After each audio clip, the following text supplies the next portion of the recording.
Hello to all in Lost Heaven listening into our station. It's September 30th, 1938, and it's a beautiful sunny day. We've just received some important news.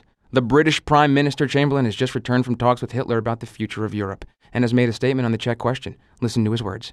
How horrible, fantastic, incredible it is that we should be digging trenches and trying on gas masks here because of a quarrel in a faraway country between people of whom we know nothing.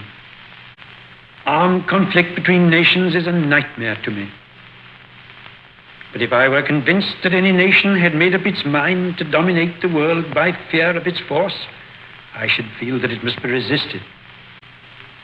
Under such a domination, life for people who believe in liberty would not be worth living.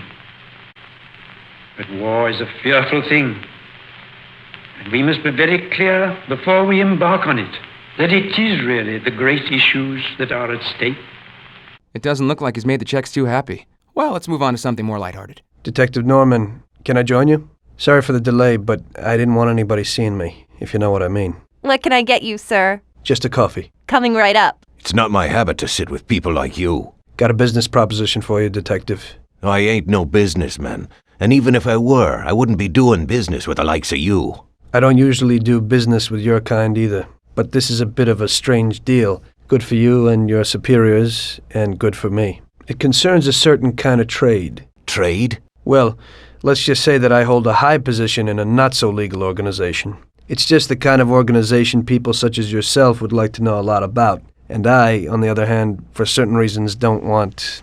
Your coffee, sir. Thanks. I have my own personal reasons why I don't want to be associated with this organization. It ain't too easy to leave this kind of business, if you know what I mean. I think I know where you're coming from.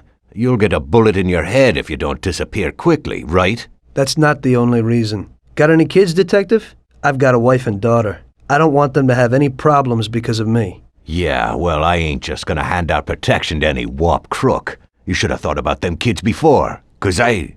Sure. Listen, I don't want something for nothing. So here's the deal. Does the name Salieri mean anything to you? Salieri?